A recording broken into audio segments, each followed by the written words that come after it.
let's get to Raw and SmackDown for the road to WrestleMania. One note, kind of kicking off the segment, is that WrestleMania is going to be in Tampa next year. They love their Florida, and they'll be for WrestleMania 2020. WrestleMania 36 is going to be in Tampa. They're going to make that announcement tomorrow, but I think most people kind of knew this was what the deal was going to be. Okay, so the main points, we'll do Raw first, and then we'll do SmackDown second, just because I had this stuff ordered in that way. But The Shield and Roman Reigns and Seth, can we forget the stupid shit that Dean Ambrose did pretty much the whole year? They want us to, right? I mean, that's it's not the amnesia angle from Cactus Jack. God, this is what I want. I was like, man, this must be like a bad dream, and I just had dreams or nightmares about this stuff. This is the stuff that drives people nuts, because it's almost like, oh, it's wrestling, they'll get over it, and but it's like, it's hard to tell these stories about, like where you have a guy that takes a shot at someone's illness, and all of a sudden, like, hey, let's be friends again because I just want to do it one more time, I think the match is going to be great. I think that 6-man tag is going to be a lot of fun. I'm actually looking forward to it. Because I thought the 6-man tag in the opening Raw was pretty good. So let's see. We'll see how it turns out, and what does this mean for Dean and WWE? Is he still leaving? Does he not? Or is it just a fake out? Maybe he's never leaving. Yeah. But yeah. What do you think of the segment? It didn't get like this massive pop. Like when they clanged fists together, they did the Shield pose. Like, it was a good pop, but nothing like. I wonder how much of that is because the fans are into Roman as this real life story, and then all of a sudden, week 2, he's right back into storylines. Yeah, maybe so. Now, he mentioned, that the whole the build to the segment was Seth thought Roman wanted in on the match, and Roman was like, no, that's not really what I want. I want the Shield back together. But I did wonder, what are they going to do for him for WrestleMania? Like, you have the possibility of him being exactly what you wanted him to be these last couple years, which is this babyface who gets cheered. But if you put him in just a bad match, or you put him in just a nothing match, like, you may lose the opportunity to do what you want to do with him. And so I think they're in a little bit of a tricky position with him. Yeah. It seems like, to me, the way they positioned the graphic for the 6-man tag match at Fastlane is that they put Drew as the leader of that 6-man team. I wonder if they're going to do him and Drew McIntyre, which I think it's a good match. I just don't want to see Drew losing, and I don't know if you should beat Roman right now. Yeah.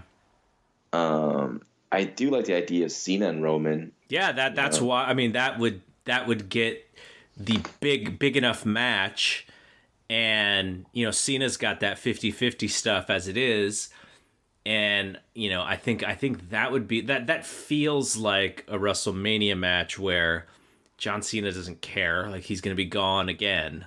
So it would be a great for Roman, and then they get the spot where at WrestleMania, it's a really good match, and John Cena just does the salute to him and walks out, and Roman could soak up the cheers. Like, that would be such a great moment. It doesn't seem like they're doing that though.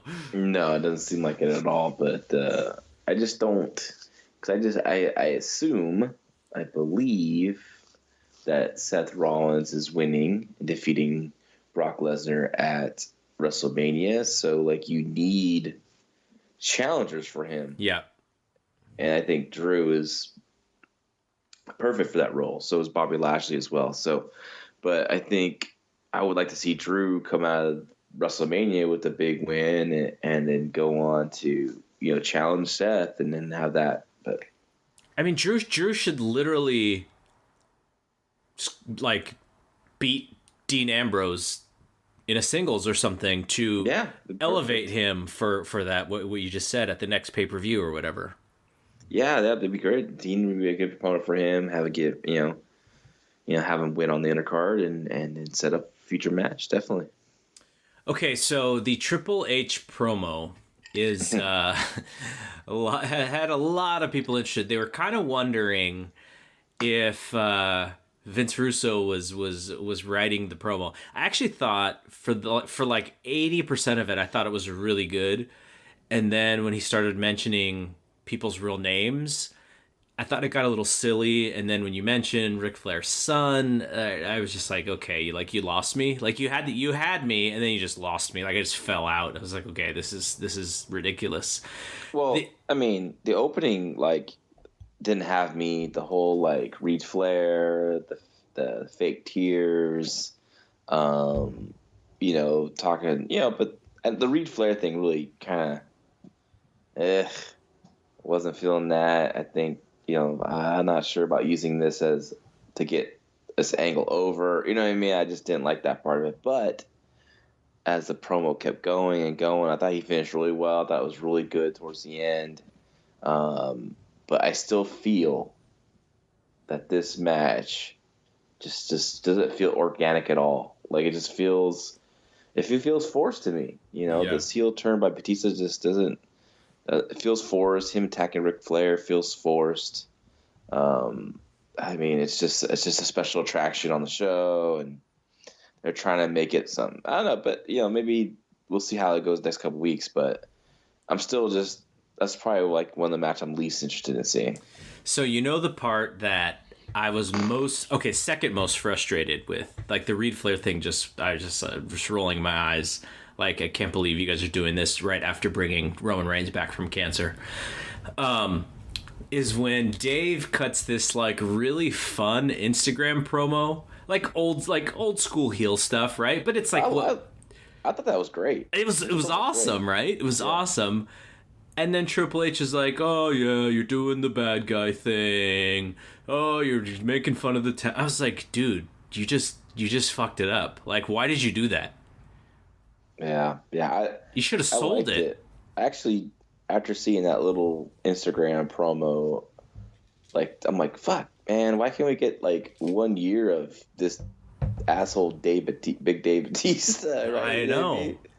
He'd be such a great heel, and I thought it was great, and you tell that boy's been acting, and he's actually a good actor because, just the way he finished the promo, I thought that was really damn good stuff. And but why do you have him do that? And who knows, maybe he did it on his own. But why do you have them do that and then have Triple H just make fun of it and not sell it at all? I was just like, okay, so then why did you even show it in the first place?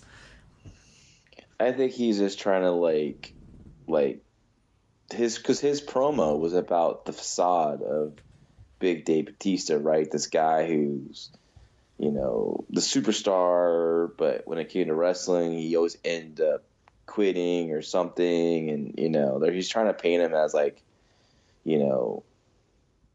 just a quitter, right? When you're going gets tough, he quit and this and that. I think he was trying to point that. But when did that happen? I'm trying to think of when he Never though. I mean, yeah, if you're trying to do this reality thing, right? If you're bringing real names in, and you're doing this reality thing, and this is Rick's last moment, he lives for this stuff, and he was really sick, and it was great.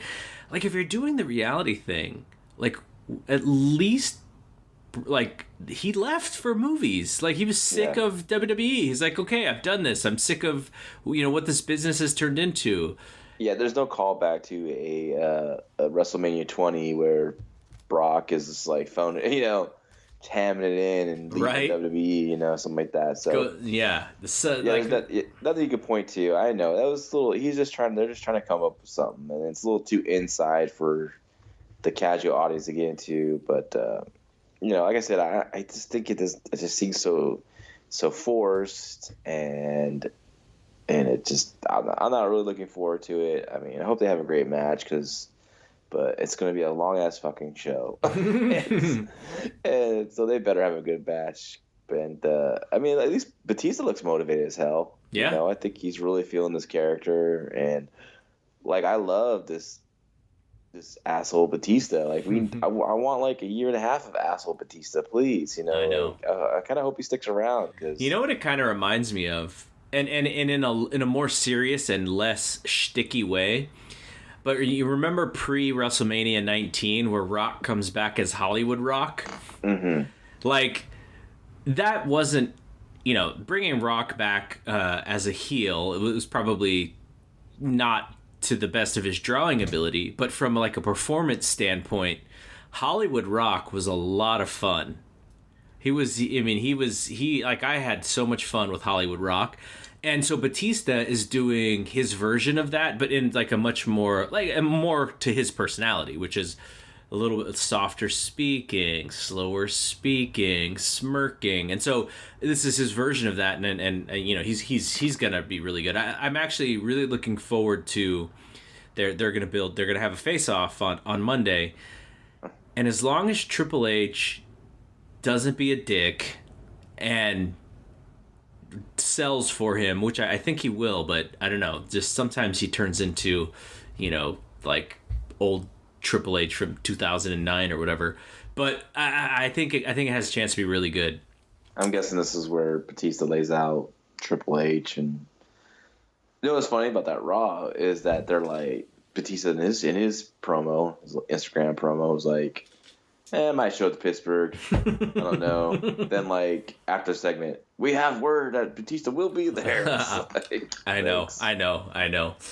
Okay, so in something that didn't make a ton of sense to me, but I understand it because they kind of booked themselves into a little bit of a corner, which is Charlotte and Becky for the Raw title. Which Stephanie McMahon announces neither of them are on Raw, so it's kind of funky. And then they make that match, and they're about to, they make the announcement, it's for Fastlane. And then Ronda just comes out and is like, nope, it's still my belt. And now, and like they just changed, like it wasn't, it almost felt like not well thought out and like super booked into a corner, rushed kind of thing. Now, it worked because those three women are really good, but the writing and sort of the story didn't really do them any favors when it came to it. And then Ronda just beats the shit out of Becky. Like, legit. Like, I was like, man, like, someone made her mad, but obviously, she's just really good. But I was just thinking, like, man, no one should ever make her mad, ever. No, man. Poor Travis Brown. He better really, really do Happy Wife, man. He really has to treat her good because, she's the breadwinner. So he needs to, I'm just joking. But you're not really joking, but I like the segment overall. Yeah, it is kind of confusing all of a sudden, but I think they really should have played it up a little more that Ronda's not going to be there. Ronda's vacated the title or something, they just kind of like rushed through it, and it's kind of crazy they rushed through it when they had 3 hours, to really get this over.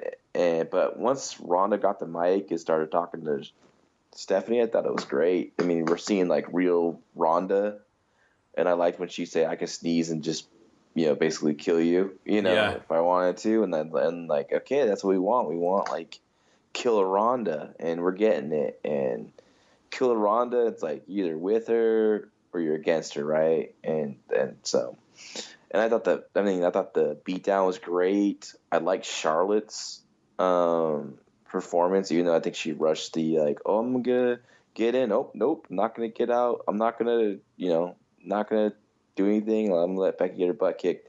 And they went to it twice. They went to it. She did it a little too soon. She jumped on the apron, and they had her go around towards the ring announcers and get on the apron there by the tables over there. So, but I liked it. I thought that was a great closing segment, and fired up Ronda, man. And so I'm guessing. I know Becky has to win to get in, but you think that happens? It's just like, or does just like a throw it out and then just make the match or something? What I wonder is, because Ronda's been asking for Becky, right, the whole time. She's like, I need Becky to be in this match. I need to go, you need to put her, to unsuspend her. So I wonder if Ronda just like takes matters into her own hands and just like sort of paybacks Charlotte from the kendo stick thing and just blasts her and helps Becky win the match and is just like, the only reason I let you win is because I want to kick your ass the most. Yeah, that could be it. That could happen too. Yeah, I'm actually looking forward to Fastlane. I'm actually, unlike Elimination Chamber, which, didn't have that big interest. This Fastlane, I'm a little more into, and I'm definitely see what they're gonna do. Because like I said, we'll see. Because WrestleMania is not that far away. So since they continued this story on SmackDown, I had a major problem with Becky like not even taping the arm up or anything. I was like, God, I haven't seen someone get their butt kicked like that on WWE TV in so long, and she just came out with the limp, but no problem with her arm. No mark on her face, nothing like that. They could at least done her up a little bit. Yeah, you're right. They should have had her arm taped. I like the layout of the SmackDown segment at the end, like when it came to. I love that. I love that Charlotte just smacked her across the face. Like, thank God someone's doing that, because like, you know how like wrestling can get so formalic with like they say something, they say, it's just like we see it like 100 times a year, right? This time I finally like, it's nice to see the heel just punch someone, you know, or smack someone. So I thought that was cool, and it was funny when they were brawling, and I was like, cause I seen like a clip of like with Becky with disarmer. I'm thinking like, man, she's gonna have to hit her with the crutch to get the advantage here. Yeah. And sure enough, she hit her with the crutch, Charlotte's crutch, and then she got the disarmer on. I thought that was cool. I would have just had the rest pull off Becky, like they're holding Becky back arm in arm, like she can't. I think it would have been kind of cool that Charlotte got up and popped her with the big boot, while the rest were holding her. Mm-hmm. Just to kind of get some. I think what they wanted, because Becky got her ass kicked on Raw. Yeah. They wanted to get some steam back, heat back on her, But I kind of like if you're building heat to that match, I think, that's why I think something's gonna. I don't think it's as cut and dry as Becky's gonna just win. Like, I think it's good. I think you're right. I think you might be on. I think Ronda could come out and cost Charlotte the match because she really wants to kick Becky's ass. Mm-hmm. So some of the other stuff that happened on SmackDown that sort of leads into Fastlane and then what's going to happen at WrestleMania. Daniel Bryan got Kofi's name over like crazy. Like, Kofi got the biggest pop the whole night, and he wasn't even on the show. They were like in India or something. And the deal, they were building towards the Fastlane match with Kevin Owens, and they had Rowan and Kevin Owens face off in this, I guess the last match on the show, not quite the main event segment. Kevin Owens is maybe the least over I've ever seen him in his whole career. It's because you know what it is, that the fans are kind of confused, because one, he was a heel when he left, he came back, he's basically put in this match by Vince McMahon, who's a heel, but then he's out there cutting a babyface promo like he's trying to be Dusty Rhodes, the common man with people. But people remember just last week, your boss put you in that position. Mm-hmm. So are you a heel? Are you a babyface? That's why the fans are just kind of like, one, they want Kofi. Two, I just think they're confused by the whole idea. Like, if I'm supposed to cheer this guy, or are you genuine? Because we know he's such a good heel that he's kind of. I just don't really believe him as a babyface. He looks in good shape, though. I'll give him that. He looks. You know what? That looks a lot slimmer.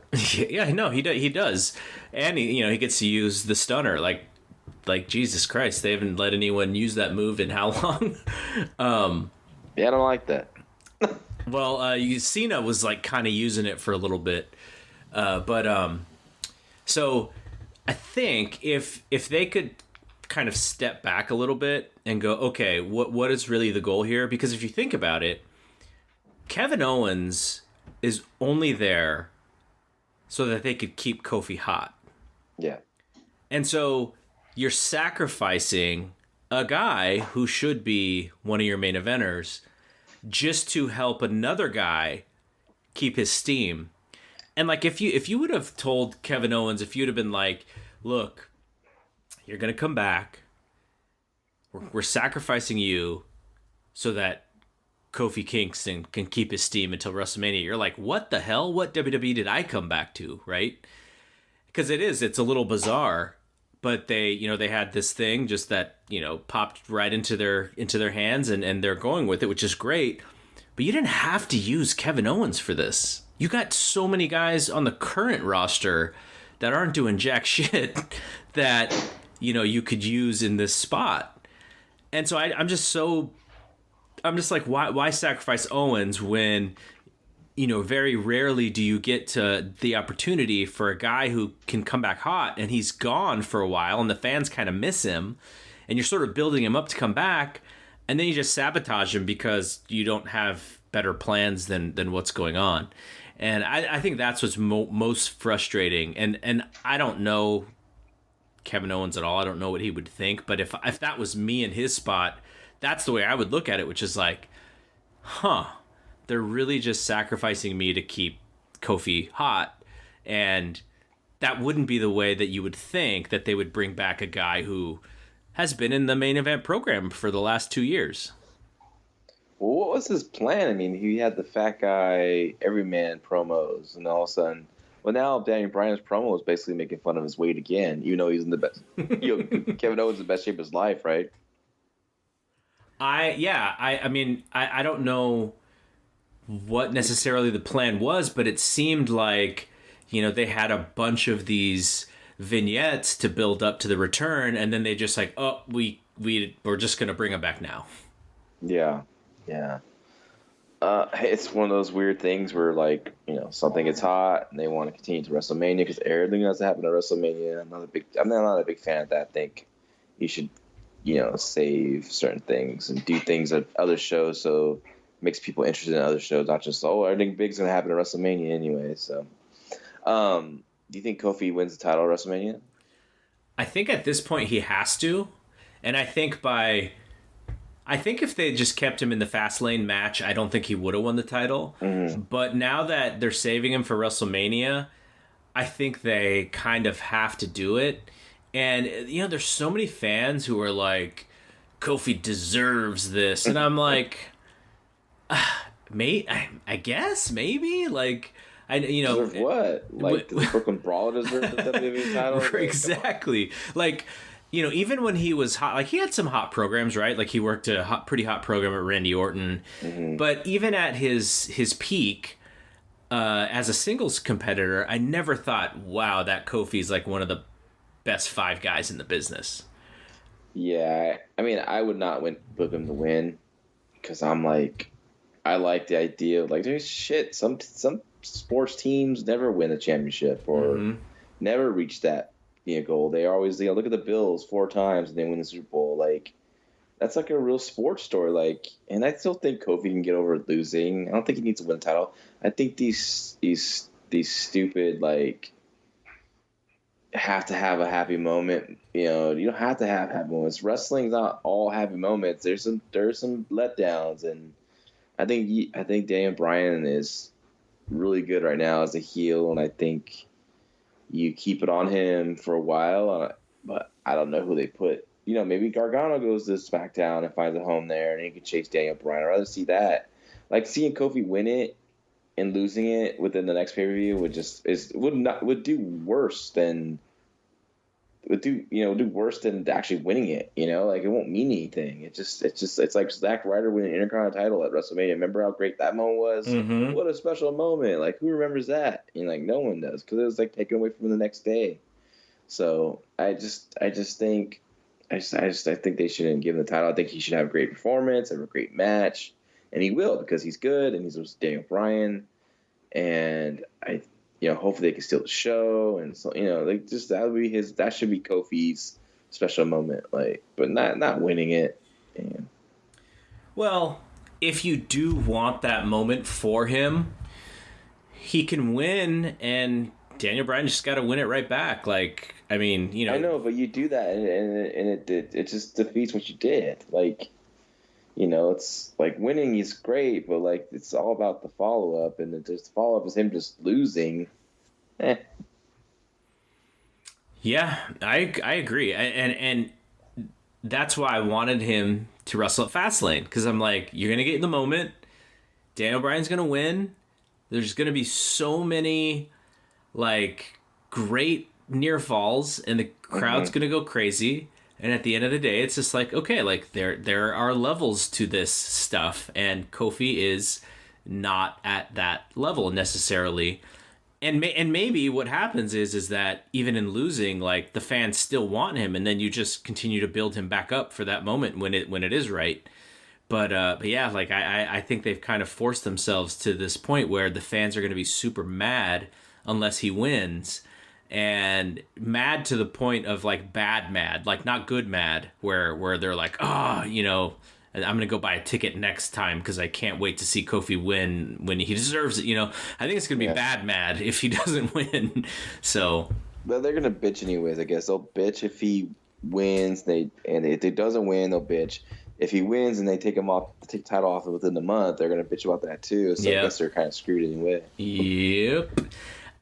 So we don't have to talk about this, but did you see the Usos segment with Shane and Miz? No, I was not getting a chance to see. I just kind of skipped to this, the first segment, and I watched the main event segment. They cut a fantastic promo. Like they have this sort of like a tag team style of promo. Yeah, I like it. Almost like the hype man. Yeah. It's really, really good. And I thought that was the best one that they did, setting up the match with Miz and Shane this weekend. I wonder what happens because we've been talking about this for the last couple of months, which is when Shane and Miz going to break up, and I don't know. I don't want to see them split. Like I dig the goofiness of their friendship, of their bromance, and I kind of want to see it continue. So. Whatever happens, I would love to see them continue this through Mania, because if you think about it, if you're the Usos and you're still the tag champs, you kind of want Shane to be involved, because at least that your match is going to be pushed and you're not going to end up on the pre-show. Speaking of pre-shows, look at Rey Mysterio and Andrade. That probably should be one of the best pre-shows in WWE history, right? I know. Now I got to watch. Yeah, and I saw that I didn't see the match, but I saw the result that Samoa Joe won the U.S. title. He won the U.S. title. Cool, but I kind of was into this whole idea like R-Truth as this unlikely U.S. champion that kind of somehow, even with the U.S. challenge, always somehow, some way, like by the skin of his teeth, by pure luck, by his opponents making a huge mistake, like he just retains his title. Like I just kind of like. That segment last week was so well done, even to the point where the camera caught R-Truth and his look on his face, like, oh man, I barely pulled that one out of my butt. Like I just think like I could see weeks more of this, and I agree. It's the U.S. title, who gives a crap, right? It's not anything important, but like I think it'd be an entertaining like part of the show I agree. I agree with you, and that's why I kind of wonder if Cena comes back in this feud with Samoa Joe, and they thought that Cena and Samoa Joe would be a good match, so thus they have to put it back on him. Because if not, like, man, keep it on R-Truth. It was, so entertaining, and that the unlikely duo of Carmella and Truth, and he's so it works though. Yeah, and he's so goofy and.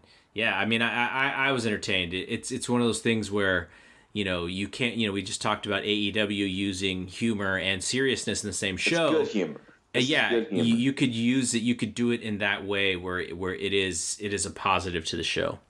Yeah, and like that moment, like you talked about last week, and I thought I fell in love with it like U.S. Challenger. Who comes the challenger? It's John freaking Cena, his childhood hero. Which is funny because R-Truth is older than John Cena. Yeah, But exactly.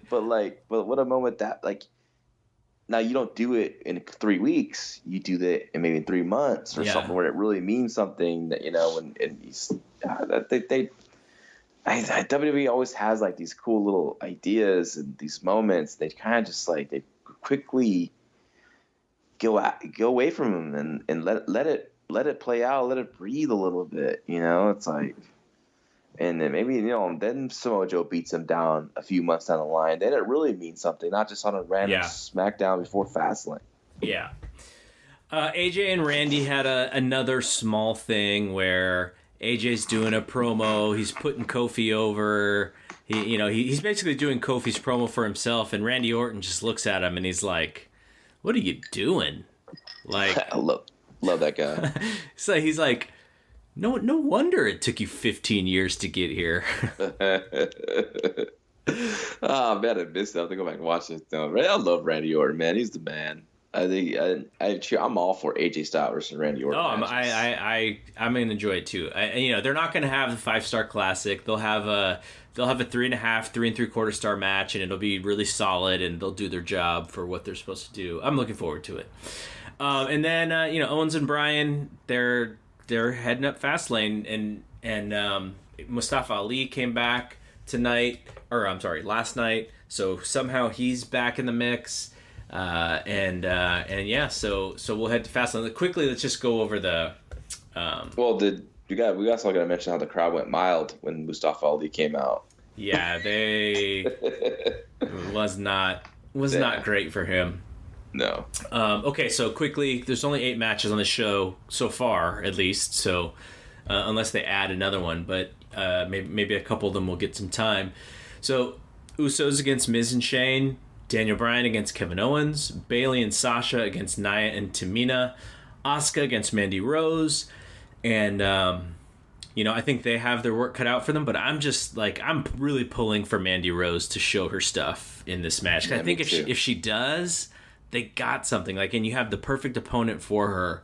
The best woman in the whole company. So, the Shield against Baron Corbin, Drew McIntyre, Bobby Lashley. Charlotte against Becky. The Revival against Aleister Black and Ricochet against Chad Gable and Bobby Roode. Sort of like the match that, if they give it enough time, could be kind of like that match that steals the show in a sense. I just wonder if they'll sort of let it. But I wonder if Gable and Roode are in the Ciampa Gargano spot. Yeah, maybe. Because why did Ciampa and Gargano beat the Revival as well? Right. Yeah, that's probably what it is. Actually. Please be on the main show because I'm not going to watch the pre-show. No. I think this is the main. It's a main show match. Good. I hope they get some time because those guys are all great, and they should have a show stealing match. They get the time and able to do what they can do, and that should be fun. I like this card. And then we mentioned Mysterio and Andrade in the pre-show.